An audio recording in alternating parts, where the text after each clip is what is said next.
हरे Krishna dear devotee, सबका हार्दिक स्वागत है इस डेली श्रीमद् भागवतम की कक्षा में। तो श्रीमद् भागवतम के पहले स्कंद के 5वें अध्याय तक हमारा हुआ था और छठे अध्याय से अभी आज हम चर्चा चालू करेंगे। तो एक नया अध्याय है, बहुत अमेजिंग चीजें हैं।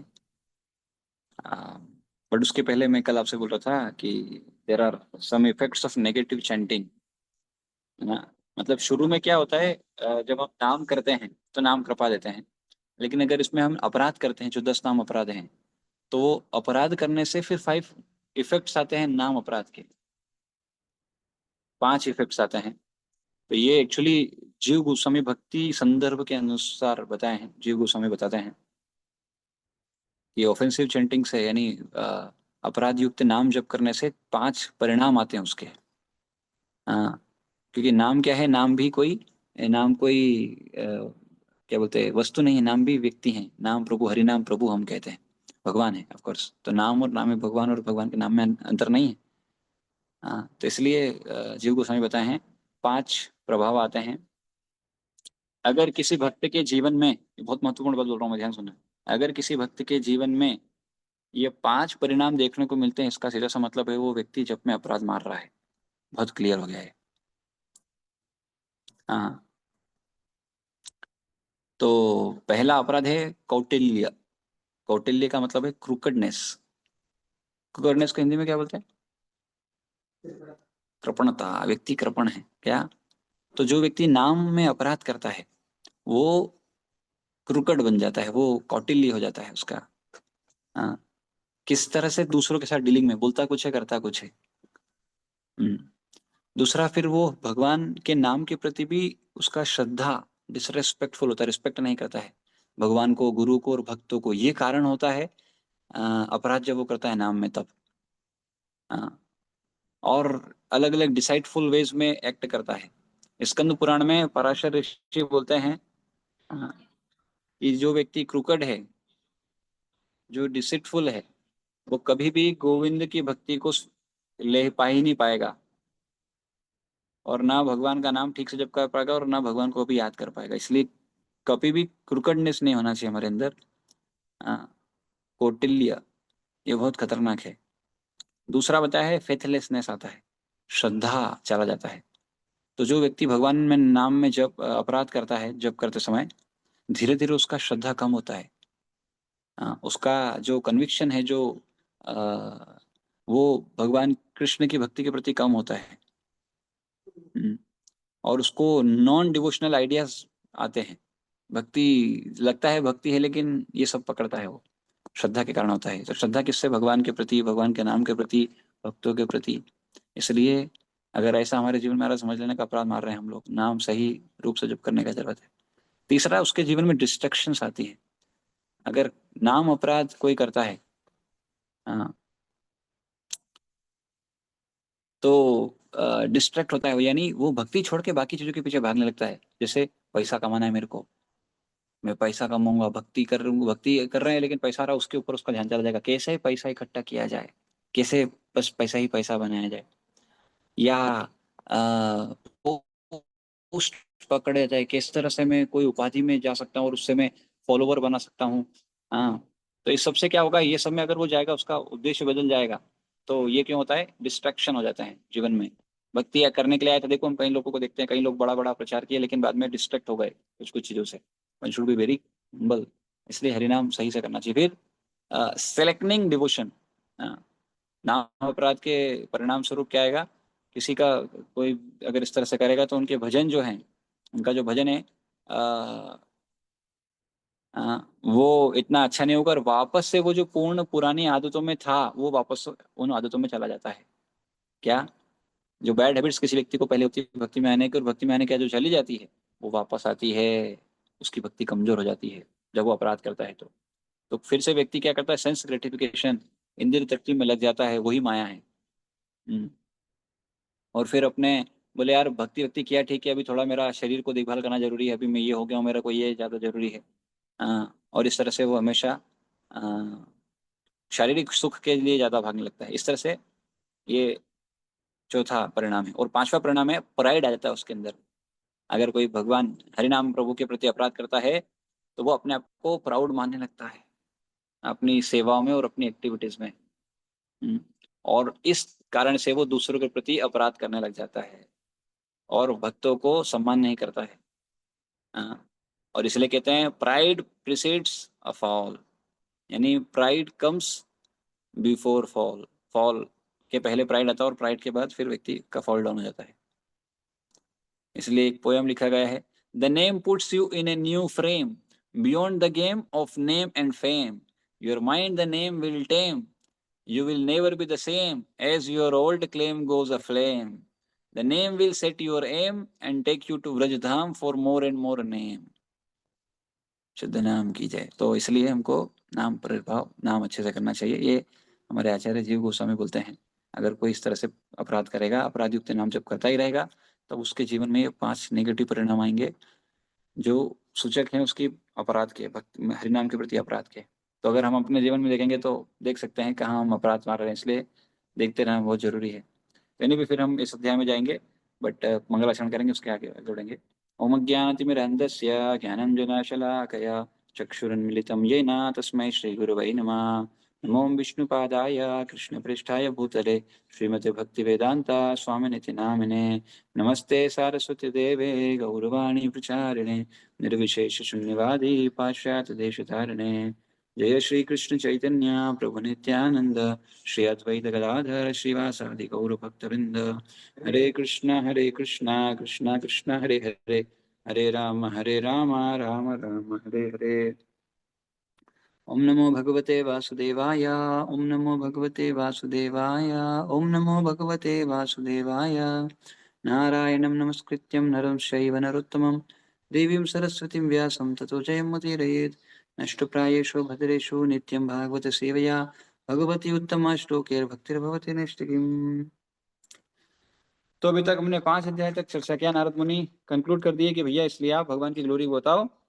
क्योंकि वो क्या करेगी, जो लर्नेड पीपल है उनकी जो हैंकरिंग, उनकी जो भौतिक इच्छा है उनके वो सेटिस्फाई करेगी, और जो जो बाकी लोग हैं उनकी मिजरी जो है उसको मिटिगेट, उसको खत्म करेगी। इसके अलावा और कोई रास्ता नहीं है। एंड फिर अब व्यासदेव को इतना बताने के बाद व्यासदेव, हाँ, अब उनसे प्रश्न पूछे। सूत गोस्वामी बता रहे हैं यहाँ पर कि नारद, तो छठे अध्याय का नाम है नारद तथा व्यासदेव का संवाद। क्या संवाद हो रहा है? तो सूत उवाच एवं निशम्य भगवान देवर्षे जन्म कर्म च भूया प्रपच्छतम ब्रह्मान् व्यासा सत्यवती सुता। तो सूत ने कहा, हे ब्राह्मणों, इस तरह श्री नंद के जन्म तथा कार्यकलापों के विषय में सब कुछ सुन लेने के बाद ईश्वर के अवतार तथा सत्यवती के पुत्र श्री व्यासदेव ने इस प्रकार पूछा। हाँ, तो नारद मुनि के जन्म और क्रियाकलाप सुन लेने के बाद फिर उन्होंने पूछा, क्या? व्यासदेव नारद जी की सिद्धि के विषय में आगे भी जानने के इच्छुक थे, क्योंकि नारद मुनि ने भी क्या बताया, आपने अगर देखा हो, ध्यान दिया हो, नारद मुनि ने सिर्फ ये बताया कि भक्ति वेदांति को मिले वो, और फिर वो जो चतुर्मास के लिए जो रुके थे तो उनकी सेवा उनकी माता ने और इन्होंने की, और इससे उनको कृपा मिली। लेकिन कृपा तो मिल गई, ये कृपा मिलने के बाद क्या किया, आगे क्या हुआ, कैसे उनका जीवन बढ़ा? क्योंकि हम देखते हैं कई बार हम भक्ति में आते हैं लेकिन उतार चढ़ाव से जीवन में कुछ लोग फिर गायब हो जाते हैं। हाँ, तो फिर कंटिन्यू किसे किया, क्योंकि स्ट्रगल तो हर एक के जीवन में आते हैं। तो ये आपके जीवन में क्या स्ट्रगल है, आपने किस तरह से साधना किया है, वो जानना चाह रहे हैं। हाँ, तो व्यासदेव नारद जी की सिद्धि के विषय में आगे भी जानने के इच्छुक थे, अतः उन्होंने उनके विषय में अधिक जानना चाहा और अधिक जानना चाहा। इस अध्याय में नारद जी बताएंगे कि जब वे भगवान के विरह भाव में लीन थे और अत्यंत कष्ट का अनुभव कर रहे थे, तब भगवान ने किस प्रकार उन्हें थोड़ी देर के लिए दर्शन दिया। हाँ, तो व्यास उवाच भिक्षु भिक्षुभिर्विप्रवसिते विज्ञानाद्वेष्टभिस्तव वर्तमान वयस्याद्ये ततः किं करोद भवान। तो बोल रहे हैं, श्री व्यासदेव ने नारद जी से कहा, आपने उन महामुनियों के चले जाने पर क्या किया जिन्होंने आपके इस जन्म के प्रारंभ होने के पूर्व आपको दिव्य वैज्ञानिक ज्ञान प्रदान किया था? तो आप बोल रहे हो कि पुराने जन्म में उनकी कृपा हुई, और कृपा तो थोड़ी देर की थी, उसके बाद आपने क्या किया? तो हम लोगों को लगता है कि हम बस गुरु जी के साथ रहें, गुरु जी के पास रहें, वही भक्ति है।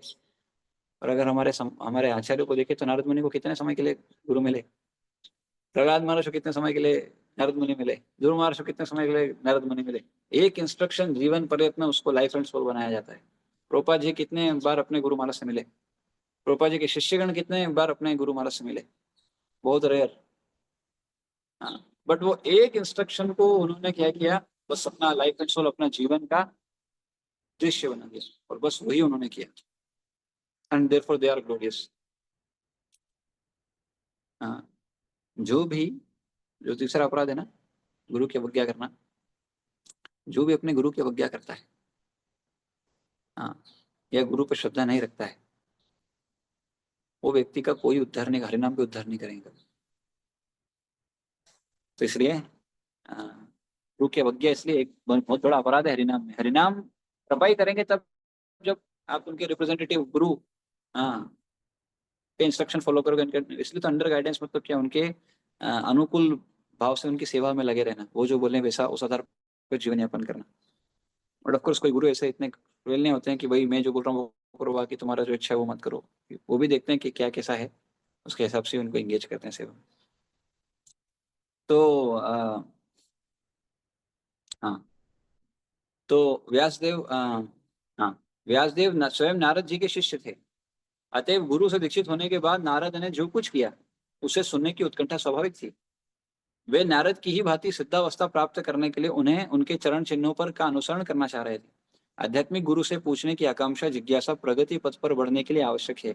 इस विधि का शास्त्रीय नाम सद्धर्म प्रच्छा है। तो गुरु, ये श्री गुरु जब भी बात आती है ना, तो गुरु कौन है वो हमको बहुत क्लियर क्लियर हो जाना चाहिए पिक्चर में, है ना। गुरु दो तरह के, शिक्षा गुरु, दीक्षा गुरु। और एक जो शिक्षा देते हैं, दीक्षा गुरु भी शिक्षा देते हैं ऑफकोर्स, लेकिन वो दीक्षा देके उन परंपरा से ऑफिशियली कनेक्ट करते हैं। तो कोई बोले प्रभु जी हमको शिक्षा मिल रहा है ना, दीक्षा की क्या जरूरत है, तो ये भी सही बात नहीं है। क्योंकि आपको एक परंपरा से ऑफिशियली कनेक्शन होना चाहिए।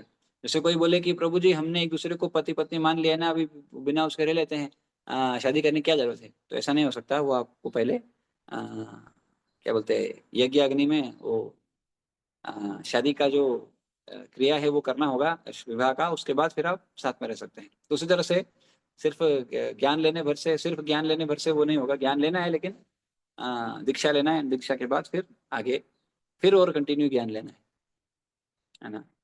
तो ये विधि है। और सिर्फ दीक्षा गुरु दीक्षा ले ली बस, आज के बाद कभी जीवन में उनसे मिलना नहीं, करना नहीं, कोशिश करना चाहिए जितना हम उनका संग कर पाए, जितना उनका उनसे श्रवण लाभ ले पाए। तो दो विधि है, दो तरीके से गुरु का सानिध्य प्राप्त होता है जीवात्मा को, वो है वाणी और वपु। वाणी मतलब उनकी, उनसे सुनना, उनकी बुक्स हैं तो वो पढ़ना है, उनसे सुनना, ये उनके प्रवचन वगैरह, ये निरंतर एक भक्त को करना चाहिए। और दूसरा वपु सेवा। तो वपु सेवा भी इंपॉर्टेंट है, सिर्फ वाणी सेवा ही इंपॉर्टेंट है। वाणी सेवा इज अल्टीमेट सेवा, वपु सेवा इज इमीडिएट सेवा। क्योंकि वपु हमेशा नहीं रहेगा गुरु जी का आपके। इसलिए इसलिए पहले तो क्या होता था, पहले तो कई बार, ऑफ कोर्स आज भी कई जगह पर, इवन इस्कॉन में भी अभी तो सन्यासी शिक्षा गुरु होते, तो उनमें क्या होता है, माता लोग तो कभी सेवा नहीं कर सकते, जनरली बहुत रेयर होता है फिर वपु सेवा। हाँ, प्रसाद वगैरह बना सकते हैं वो भी, लेकिन वो अगर पाए तो, अदरवाइज तो बहुत मुश्किल होता है। उनको क्या बोलते हैं, मसा सेवा ये सब तो माता लोग अलाउड नहीं। लेकिन कुछ गृहस्थ क्या बोलते हैं, गुरु भी होते हैं, उनके साथ में क्या होता है, उनके साथ में मान लीजिए जो माता लोग होते हैं, उनको एक अपॉर्चुनिटी होता है कि गुरु महाराज को नहीं पर गुरु माता को वो they can serve, that that facility is there. क्योंकि वो और में कोई भेद नहीं करते हैं, एक तरह से उनके ही समतुल्य उनको ही मानते हैं। तो गुरु माता होते हैं, तो गुरु माता को सेवा करते हैं।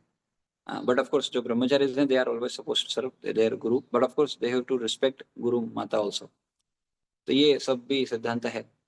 तो ये हमको जानना चाहिए, है ना।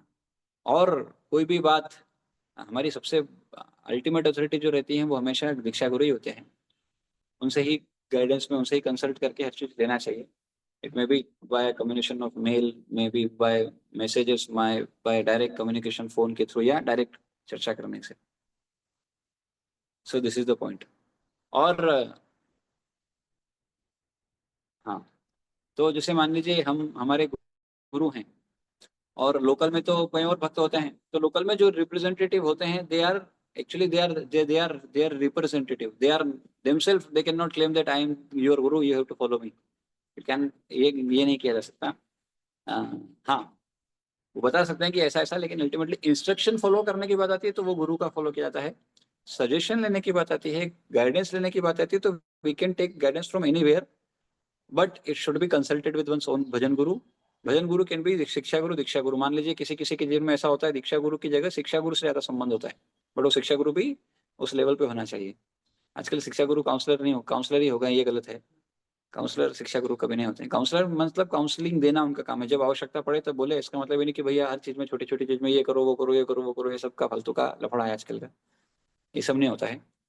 लेकिन हाँ, जीवात्मा को उनको एज ए रिप्रेजेंटेटिव लेना चाहिए, इसमें कोई संशय नहीं है, लेना ही चाहिए। और कोशिश करना चाहिए उनको जितना हम फॉलो कर सके, जितना हम कर पाए। लेकिन ऑफकोर्स वो जो काउंसलर है उसको भी समझना चाहिए कि बाबा I am not there Guru, I am just representative. तो इसलिए मेरे को उस आधार पे इनसे डील करना चाहिए, ना कि मैं ही उनका गुरु से की जगह मैं ही बैठ जाऊँ, भैया मैं ही हूँ सब कुछ, उधर उधर जाने की जरूरत नहीं है। ये सब भी सही नहीं है, ये सब भी सिद्धांतिक रूप से सही नहीं है। तो इसलिए एट द सेम टाइम व्यक्ति को किन्हीं पर श्रद्धा जरूरी है। तो कई बार होता है शुरू में किन्हीं काउंसलर पर श्रद्धा होता है, किन्हीं भक्त पर श्रद्धा होता है, बाद में वो श्रद्धा नहीं होता है। ऐसी स्थिति में फिर क्या करना चाहिए, उनको ऐसे किन्हीं को ढूंढना चाहिए जिनके ऊपर उनका श्रद्धा हो सके। यद्यपि तो श्रद्धा को बचा के रखना चाहिए, लेकिन अगर व्यक्ति वैसा है, श्रद्धा नहीं आ रहा है, तब भी भगवान का भक्त के रूप में उनको सम्मान करना चाहिए। और हो सकता है गाइडेंस हम ना लें, दैट कैन बी पॉसिबल। इसलिए शिक्षा गुरु कई हो सकते हैं, शिक्षा गुरु एक ही होता है। तो हैविंग सेड दैट, अब हम आगे बढ़ते हैं। तो यस, तो वो जानना चाह रहे हैं कि देखो क्या होता है, मान लीजिए अगर आप किन्हीं से प्रेरणा ले रहे हो तो उनके पूरा जीवन जानना चाहते हो कि आपके जीवन में क्या है, तो उनसे और प्रेरणा आती है। तो ये जब हम जानते हैं उनके बारे में, तो उनसे उनके प्रति श्रद्धा आती है। जिनसे सुनते हैं या जिनके बारे में सुनते हैं उनके प्रति उनसे उनके प्रति श्रद्धा आती है, जिनके इस बारे में सुनते हैं उनके प्रति श्रद्धा आती है, और जिनसे सुनते हैं उनके प्रति भी श्रद्धा आती है। तो ये बहुत जरूरी है। तभी आप फॉलो कर पाते हैं, अदरवाइज बहुत मुश्किल होता है। हाँ, तो तो अब इसके आगे फिर यहाँ पर बताए, स्वायंभुवकया वृत्त्या वर्तितं ते परम वया, कथम चेदमुदस्ताक्षी काले प्राप्त कलेवरम। हाँ, हे ब्रह्मा के पुत्र, आपने दीक्षा लेने के बाद किस प्रकार जीवन बिताया? दीक्षा ले ली, उसके बाद क्या हुआ? दीक्षा लेने के बाद आपने क्या किया? और यथा समय अपने पुराने शरीर को त्याग कर आपने यह शरीर कैसे प्राप्त किया? और फिर कब आप शरीर त्यागे और किस स्थिति में त्यागे, और फिर उसके बाद में आपको ये शरीर कैसे प्राप्त हुआ? इतना आप महान भक्त हो गए। यानी पुराना आपका है तो पुराना जन्म में के बाद आपको फिर से जन्म लेना पड़ा, ये सब कैसे क्या हुआ? तो कई बार हम सोचते हैं दीक्षा ले लिया मतलब सब कुछ हो गया, दीक्षा ले लिया मतलब I can do anything whatever I want. दीक्षा का मतलब है भक्ति की शुरुआत, रियल भक्ति तब शुरू होती है। उसके पहले तो हम सिर्फ हाथ पैर मार रहे होते हैं। हाँ, हाथ पैर चला रहे हैं कि हाँ भैया हम सरवाइव कर पाए, हम थोड़ा श्रद्धा दृढ़ रख पाए। तो प्रोपा जी बोलते हैं, अगर आप अभी इस्कॉन जीबीसी का मैंने जहाँ तक सुना वही है कि अभी उन्होंने भी वो कर दिया कि भैया हर गुरु को सिर्फ यही वो लेना जो प्रोपा जी ने दिए थे, क्या 16 माला का जप और 4 नियम का पालन, इसके अलावा कोई और तीसरा कुछ अपने आप से ऐड नहीं करना है। क्योंकि फिर ऐसे करके बढ़ता जा रहा है, वो बहुत कुछ बढ़ रहा है और फिर लोग कर नहीं पाएंगे, इसलिए वो सोसाइटी का जो स्टैंडर्ड है वो रखें। और मैं एक चीज़ आपको और बोला था कि जो सोसाइटी है, जो इंस्टीट्यूशन है, जो संस्था है, ये किसी की भी भक्ति का सोर्स नहीं हो सकती। हम्म, ये रिसोर्स हो सकती है। सोर्स और रिसोर्स में क्या अंतर है? सोर्स का मतलब होता है जिनसे सब कुछ आता है, जैसे भगवान ही हर चीज के सोर्स हैं, उनसे ही सब कुछ आया है। लेकिन रिसोर्स क्या होता है? उस सोर्स तक पहुंचाने का एक माध्यम हो सकता है। ये बहुत महत्वपूर्ण बात है। कोई भी संस्था हो, वो हमको उस सोर्स तक पहुंचाने का एक माध्यम हो सकता है, therefore they can be called as resources. ये हमको मदद करेंगे उस तक ले जाने में, पर यही सब कुछ नहीं है ना। बट लेकिन अगर आप देखोगे जितने भी भक्त देश विदेश में प्रचार किए हैं, वो अलग अलग संस्थाओं में भी गए हैं, तो वो इनका यही कहना है कि हमने देखा कि शिल प्रोपा जी की जो संस्था है, ये संस्था के माध्यम से लोगों को बहुत जीवन में परिवर्तन हुआ है, और लोगों को बहुत मदद मिला है अपने उस गोल को रियलाइज करने में। And that's really true, that's really wonderful. But we have to protect the legacy of Srila Prabhupada. तो फिर क्या होगा, अगर उसमें हम बहुत सारी चीजें इधर उधर की ये सब डाल देंगे तो फिर गड़बड़ है ना। तो देयरफॉर जो जो चीज़ें प्रोपा जी ने दी उसको रखना वैसे ही है। एट द सेम टाइम उनको किस तरह से प्रेजेंट करना है आज के मॉडर्न के हिसाब से। जैसे प्रोपा जी के अगर आचार्यों को आप देखो, प्रोपा जी के पूर्ववर्ती आचार्यों को देखो, तो उन्होंने उस हिसाब से प्रेजेंट किया। प्रोपा जी ने उनकी समय पर जो चीज़ें थी उसके हिसाब से प्रेजेंट किया। कई लोग बोल सकते हैं तो फिर प्रोपा जी ने जब जो दिया तो वही रखना चाहिए ना, अभी बाकी लोग क्यों बुक्स लिख रहे हैं? So they were writing the books because they are including the present situation and accordingly Prabhupada ji के सिद्धांतों को ही आगे वो उसमें और फर्दर एक्सप्लेन कर रहे हैं। तो कोई भी इस्कॉन में कोई भी ग्रंथ पढ़ के अगर प्रभुपाद जी की टीचिंग्स से अलग है तो इसलिए पहले व्यक्ति को प्रभुपाद जी की टीचिंग्स पता होना चाहिए, इसलिए प्रभुपाद जी के बुक्स पहले पढ़ना चाहिए and then one should go for reading other books in general, है ना। तो तभी तो वो जानेगा भैया प्रभुपाद जी की टीचिंग्स क्या है एंड देन फिर ये वाले टीचिंग्स इनको सपोर्ट कर रहे हैं, that is the best thing. तो यहाँ पर दीक्षा लेने के बाद आपने क्या किया, किस तरह से जीवन यापन होता है वो बताना है। पूर्व जन्म में नारद मुनि एक सामान्य दासी के पुत्र थे। वे शाश्वत जीवन आनंद तथा ज्ञान से परिपूर्ण इस स्वरूप को किस प्रकार प्राप्त कर सके यह जानना महत्वपूर्ण है। श्री व्यास जी ने इच्छा की कि नारद जी ये सारे तथ्य सबों की तुष्टि के लिए प्रकट करें, ये सब बताएं नारद मुनि। तब उन्होंने पूछा और क्या, प्राकल्प विषयामेतां स्मृतिं ते मुनि सतम न हेष व्यवधात काला एष सर्वा निराकृति। तो हे महामुनि, समय आने पर काल हर वस्तु का संहार कर देता है। ये बहुत महत्वपूर्ण बात है। ये व्यासदेव बोल रहे हैं कि हे महामुनि, मैंने देखा है समय हर चीज का संहार करता है, हर चीज को एंड करने का काम है समय का। तो हम जब जिसकी चीज पर घमंड करते हैं, मेरे पास ये है, मेरे पास वो है, मेरा ये है, मेरा वो है, एक्चुअली सच बात तो ये डर डर से पूरा खेल चल रहा है। और व्यक्ति डरता क्यों है? क्योंकि उसको डर है कि मैं ये खो ना दूं, मेरे से दूर ना चला जाए। पर जब वो ये समझ ले कि मेरा कुछ है ही नहीं, तो फिर डर किस बात का है? मेरा कुछ है ही नहीं तो डरना किस बात के लिए है? लेकिन क्योंकि उसको लेता है कि मेरा है, और ये इसलिए डर होता है, और इसलिए फिर वो सब चीजें करता है, पॉलिटिक्स एंड ऑल सारी चीजें उसको बचाने के लिए वो सब कुछ करता है। बट अगर वो इस बात को कम से कम आत्मसात करे कि बाबा अपन 4 दिन के मेहमान हैं, उस दिन का है अपना, अपने पास जो भी है ये सब जाएगा, कुछ बचेगा नहीं। जो भी है अपने से, इस शरीर से रिलेटेड जो भी आपके पास सब जाएगा, जो आत्मा से रिलेटेड वही नहीं जाएगा। तो फिर उसमें क्यों ना करें जो इटरनल रहने वाला है, उसमें ज्यादा समय हमारा हम दें। ये बहुत महत्वपूर्ण है। तो इसलिए कार हर वस्तु का संहार कर लेता है। अतएव यह कैसे संभव हुआ कि यह विषय जो ब्रह्मा के इस दिन के पूर्व घटित हुआ हो चुका है, अब भी आपकी स्मृति में काल द्वारा अप्रभावित जैसे का तैसा बना हुआ है। तो ऐसा नहीं था कि इस जन्म में या कुछ सालों बाद नारद मुनि फिर से प्रकट हो गए। ब्रह्मा जी के पूर्ण कल्प में, पुराने दिन दिन के अंतर्गत ये दासी पुत्र थे नारद मुनि, और फिर ब्रह्मा जी का दिन बदलने के बाद फिर नारद मुनि बन के आते हैं वो। तो इतना ऐसे कैसे हो गया यार? बोले आप इतना पुराना आपको आज भी याद है, आपको वो वाला जन्म याद है, आपका कैसे हो सकता है? हाँ, अब भी आपकी स्मृति में काल द्वारा अप्रभावी जैसा का तैसा बना हुआ है, ऐसा कैसे हो सकता है? तो therefore we have to understand the pure devotees of the lord are that त्रिकालदर्शी, they can see the past present and future. उनका भी, सामने वाले का भी। वो बात अलग है कि वो रिवील नहीं करते हैं कई बार, है ना। ऑफ कोर्स कुछ ये तो बहुत आसान बात है ना। देखो कई लोग आपकी कुंडली देख के बता देते हैं आप पास्ट में क्या थे, फ्यूचर में क्या थे, बहुत सारी चीजें वो गणना बता देते हैं। तो इसमें कौन सी बड़ी बात है ना। ये तो कोई ज्योतिषी थोड़ा विज्ञान पढ़ के बता देगा, उसमें कोई बड़ी बात नहीं है। पर वो उसका फ्यूचर आगा पीछा और अभी का सब बता सकते हैं कि क्या इसके गड़बड़ है, क्या चल रहा है इसके जीवन में, ये सब। ये तो हम ये भी देख सकते हैं, जैसे मान लीजिए नाड़ी विज्ञान है, नाड़ी देख के पूरा शरीर के अंदर का जो दिख नहीं रहा है व्यक्ति को, वो देख पक्के बता सकता है। तो ये विज्ञान है। तो शरीर को जब नाड़ी से सब विज्ञान बता सकता है कोई, तो क्या ये भगवान के महान भक्त उसका सब कुछ नहीं बता सकते हैं? स्वाभाविक बात है, बिल्कुल बता सकते हैं, इसमें कोई संशय की बात ही नहीं है। हाँ, इसमें कोई अश्रद्धा जैसा है ही नहीं। ये कोई ऐसा नहीं इम्प्रैक्टिकल बात है, अरे ऐसा कैसे इनको पता है, सब पता है। जिस प्रकार भौतिक शरीर के विनाश के बाद भी आत्मा नष्ट नहीं होता, उसी तरह आध्यात्मिक चेतना भी नष्ट नहीं होता। तो देखिए, जब भी कोई व्यक्ति का मृत्यु होता है, तो मृत्यु में क्या होता है, उसका ये शरीर चला जाता है। तो हमारे पास सबको पता है 2 शरीर है। कौन कौन से? एक तो ये स्थूल शरीर है जो बना हुआ है पंच महाभूत का, पृथ्वी अग्नि जल वायु आकाश। तो ये इस संसार के तत्व है, इसलिए इस संसार में विलीन हो जाता है। बोलते हैं ना, माटी का शरीर माटी में ही मिल जाएगा, वो एक दोहा ऐसा कुछ कहावत है। और बाकी पता नहीं, मुझे याद नहीं है पूरा। तो एनीवे, तो फिर इसके बाद एक और अंदर शरीर है, वो है सूक्ष्म शरीर। ये सूक्ष्म शरीर खत्म नहीं होता है, ये सूक्ष्म शरीर आगे भी कंटिन्यू होता है। और ये सूक्ष्म शरीर मतलब 3 चीजें मुख्य रूप से, मन बुद्धि और अहंकार। मन बुद्धि और अहंकार, ये तीनों आत्मा और परमात्मा, आत्मा का नित्य संगी परमात्मा, तो आत्मा परमात्मा और ये 5 चीजें हमेशा आगे फॉरवर्ड होती है अगले शरीर में जाने के लिए।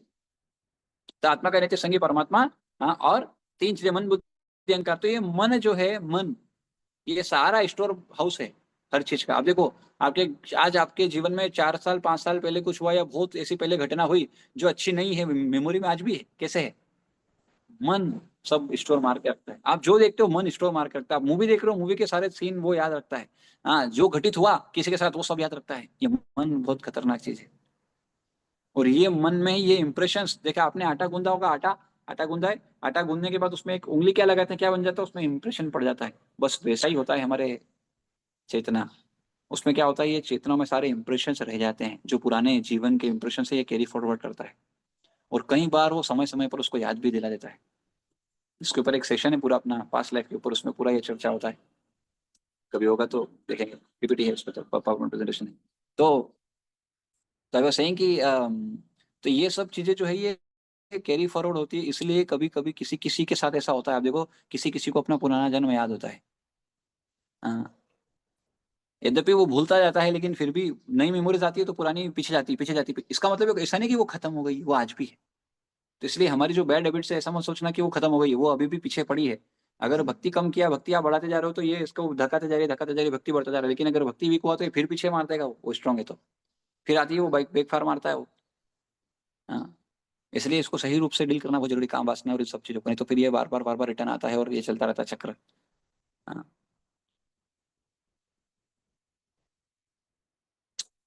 हाँ, तो इसलिए जिस प्रकार भौतिक शरीर के विनाश के बाद भी आत्मा नष्ट नहीं होता, उसी तरह आध्यात्मिक चेतना भी नष्ट नहीं होती। उस चेतना में सब कुछ स्टोर रहता है। श्री नारद ने पूर्व कल्प में जब उन्हें यह शरीर प्राप्त था, तभी यह आध्यात्मिक चेतना विकसित कर ली थी, पर उन्होंने उस समय पर ही उस शरीर में ही वो आध्यात्मिक चेतना विकसित कर ली। भौतिक शरीर की चेतना का अर्थ है भौतिक शरीर के माध्यम द्वारा अभिव्यक्त की गई आध्यात्मिक चेतना। यह चेतना निकृष्ट, विनाशशील तथा विकृत होती है, लेकिन आध्यात्मिक स्तर पर अति मानस की परा चेतना आत्मा के समान ही श्रेष्ठ होती है और कभी विनष्ट नहीं होती। तो इसलिए हाँ, चेतना शून्य नहीं हो सकते हम, चेतना तो रहती है हमारे उसमें। अब हम ये हमारे ऊपर है कि हम वो आध्यात्मिक चेतना में रहना चाहते हैं, भौतिक चेतना में रहना चाहते हैं। आध्यात्मिक चेतना में व्यक्ति तब रहेगा जब आध्यात्मिक कार्य करेगा या हर चीज को आध्यात्म से जोड़ेगा। अल्टीमेटली अध्यात्म मतलब क्या है? हाँ, आध्यात्मिक चेतना का अर्थ क्या है? स्पिरिचुअल कहते हैं, स्पिरिचुअल। स्पिरिचुअल मतलब स्पिरिट, आत्मा। हाँ, स्पिरिचुअल। स्पिरिट से आया है स्पिरिचुअल, अदरवाइज कोई वर्ड नहीं हो सकता था। तो आत्मा, अपने आप को पूर्ण रूप से जानना कि आप आत्म कौन हो, आत्म साक्षात्कार करना, जानना कि आप कौन हो। आत्म अहंकार होता ना, तो अहम कौन है ये जानना, अहम मतलब आत्मा। तो इसलिए अहंकार दो तरह का अहंकार है, एक अहंकार है और एक एक ट्रू ईगो है और एक फॉल्स ईगो है। Prabhupada use the word English, in English Prabhupada said false ego. It's not only ego, false ego. Ego is always there, ego हमेशा रहेगा। ईगो को छोड़ नहीं सकते, त्याग नहीं सकते। बोले मैं अहंकार रहित हो गया तो ये मूर्खता है, ऐसा कोई नहीं हो सकता, अहंकार रहेगा। तब वो कौन सा अहंकार है, बस वो जानना पड़ेगा हमको। ट्रू ईगो पे रहना है, फॉल्स ईगो पे नहीं। ट्रू ईगो क्या है? अहम कौन है? मैं आत्मा हूँ, ये सही अहंकार। इस पे अहंकार किया जा सकता है। मैं आत्मा हूँ, मैं भगवान का अंश हूँ, मैं भगवान का सेवक हूँ, ये अहंकार होना चाहिए जीवात्मा को। अहंकार क्या है? मैं दुनिया का मालिक हूँ, मैं दुनिया का बॉस हूँ, मैं आपका ये हूँ, मैं आपका वो। ये अहंकार गड़बड़ है। आप ये सब नहीं हो, आप क्या हो? भगवान के दास हो। ये अहंकार सही अहंकार। इसलिए प्रोपाल used to say this false ego. False ego खतरनाक है, ट्रू ईगो इज इंपॉर्टेंट, वो उसमें तो होना चाहिए। मैं भगवान का दास हूं, मैं भक्तों का दास हूं, ये इस पे गर्व करना चाहिए, गर्व करना, इस पे गर्व करना चाहिए। मैं भगवान का दास हूं, मेरा काम है भगवान की सेवा करना, इसलिए कुछ भी हो जाए मैं सेवा करूंगा, करूंगी। ये सही अहंकार है, ये अहंकार होना चाहिए जीवात्मा को। मैं आत्मा हूँ, हाँ, ये सब अहंकार होना चाहिए। लेकिन ये अहंकार नहीं होना चाहिए कि मैं शरीर हूँ और मैं फलाना फलाना हूँ, मैं ये हूँ, मैं वो हूँ। ये सब उपाधियों में नहीं फंसना चाहिए, उपाधियां अहंकार के लक्षण है। हो सकता है कोई उपाधियों में हो, अगर उससे वो प्रभावित ना हो तो वो उपाधि से कोई दिक्कत नहीं है। इसलिए शुद्ध भक्ति क्या है? सर्व उपाधि निर्मुक्तम तत्परत्वेन निर्मलम ऋषिकेन ऋषिकेश सेवनम भक्ति उच्यते। सर्व उपाधि निर्मुक्त, सारी उपाधि से, ये जो शरीर की उपाधियां हैं, शरीर की उपाधि क्या है? स्त्री पुरुष, ये भी उपाधि है। हाँ। हाँ, लड़का लड़की, ये मतलब ये तो हो गया। ओके, एंड देन हाँ, किसी भी तरह का कि मैं ब्रह्मचारी हूँ, मैं गृहस्थ हूँ, मैं वानप्रस्थ हूँ, मैं सन्यासी हूँ, मैं ब्राह्मण हूँ, मैं क्षत्रिय हूँ, मैं वैश्य हूँ, मैं शूद्र हूँ। ये सब उपाधियां हैं शरीर की, ये सब छोड़ना पड़ेगी। ये उपाधि में जीवन नहीं जी पाओगे आप। ये समाज को चलाने के लिए ये सब बनाया गया है। हाँ, पर आपको तो समाज से अल्टीमेटली एक दिन निकलना पड़ेगा। देयरफॉर शुद्ध भक्ति इज द बेस्ट। तो सर्व उपाधि विनिर्मुक्तम तत्परत्वेन निर्मलम ऋषिकेन ऋषिकेश सेवनम भक्ति रुच्यते। तो जब भगवान ऋषिकेश की सेवा में जब आत्मा लगा हुआ है, हाँ, तो फिर और इस तरह की शुद्ध भक्ति में लगा हुआ है, सारी उपाधियों से मुक्त होकर जब भजन भाव से करता है तो फिर ये शुद्ध भक्ति है, उत्तम भक्ति। हाँ, तो ये यहाँ पर व्यासदेव ने प्रश्न पूछा। हम नारद मुनि उनके पुराने जीवन के बारे में बताएंगे आगे से। हाँ, कि उन्होंने किस तरह से जीवन जिया। हम्म, उनके माता के डिपार्चर के बारे में बताएंगे कि अरे वो उनके जाने के बाद मेरी माता चली गई, सांप ने काट लिया और माता चली गई, वो बेचारे अकेले हो गए, कोई था नहीं, क्या करेंगे। छोटे बच्चा जनरली जब माता पिता चले जाते हैं तो बिगड़ जाता है। नारद मुनि क्या किए, और बहुत रोता है, मेरे भगवान मेरे माता पिता ले लिए मेरे से, मेरा ये कर दिया, मेरा वो कर दिया, गाली देता है। लेकिन नारद मुनि क्या देखे, माता गई तो इसको क्या समझे, इसको एक अपॉर्चुनिटी समझे भगवान की सेवा करने के लिए, कभी इससे वो नहीं हुए। तो हमारे जीवन में सब आएगा, we have to understand it. समय सबका संहार करेगा, कोई भी हो, हम हो कोई हो। समय सबको अपना उसका पतन भी दिखा सकता है। समय हर चीज, इसलिए एक बहुत इंपॉर्टेंट पॉइंट है, समय हर चीज का नाश कर रहा है, पर दुर्भाग्य की बात यह है कि किसी को दिखता ही नहीं कैसे नाश कर दिया उसने। सब चीज खत्म हो रही लेकिन किसी को दिखेगा ही नहीं कब नाश हो गया। अभी अभी तक तो था, अभी तक था, एक मोमेंट पहले था, एक मोमेंट में सब खत्म हो जाता है। ये समय है, समय समय बहुत पावरफुल है। और समय कौन है, भगवान गीता में बोलते हैं मैं ही हूँ, मैं ही समय हूँ। काल अश्मीर वृक्ष है, बोलते हैं कि मैं ही समय हूँ, मैं ही वो समय हूँ, मैं ही वो काल हूँ। देयरफॉर समय को इसलिए वैल्यू करना बहुत जरूरी है। एंड दिस इस समय को, समय सबके पास वही 24 घंटे ही है, लेकिन वही अगर हम भगवान की सेवा में लगाएंगे then we are able to reach to the ultimate goal of our life, which is back home, back to Godhead. With this will end here. ग्रंथराज श्रीमद् भागवतम की जय, श्रील प्रभुपाद की जय, निताय गौर प्रेमानंदे, हरि हरि बोल। तो इसके आगे हम कल चर्चा करेंगे 5वें नंबर श्लोक से ये प्रश्न आएंगे। Thank you everyone. Amit Prabhu, Anil Prabhu, Bharati Mata ji, नम्रता माता जी, नीरज प्रभु, निखिल प्रभु, पूर्णिमा माता जी, राधा सखी माता जी, रेखा पाल माता जी, शरद प्रभु, सौरभ प्रभु। रेखा माता जी आप कहाँ से हैं? शायद पहली बार आया आज।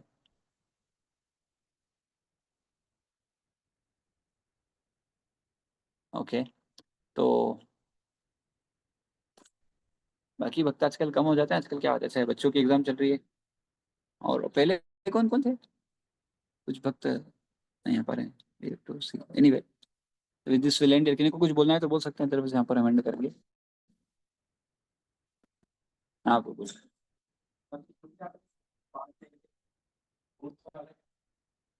फोर्थ वाला उसमें था slackening devotion. Slackening slackening slackening SLACKENING, slackening devotion. 5 चीजें बताई थी मैंने, क्या? क्रुकेडनेस, कौटिल्य, faithlessness, distraction, slackening devotion and pride. Crookedness का एग्जैक्ट वर्ड क्या है? कृपणता ही है ना? कृपणता, अश्रद्धा, डिस्ट्रैक्शन को क्या बोलते हैं, भटक जाता है व्यक्ति। और स्लेकनिंग डिवोशन, भक्ति में उसके क्या बोलते हैं, कमी आती है। और प्राइड, अहंकार। ये 5 इफेक्ट आते हैं, ये जीव गोस्वामी पाद बताते हैं भक्ति अनुच्छेद में, भक्ति संदर्भ में, सॉरी। भक्ति संदर्भ इज वन ऑफ द षट संदर्भ, षट संदर्भ के अंतर्गत आता है भक्ति संदर्भ। एक्चुअली भक्ति संदर्भ तो मेरे पास है, if I am not wrong. एक मिनट, हाँ। इसके लिए मेरे को पहले लेकिन ये बंद करना पड़ेगी इसकी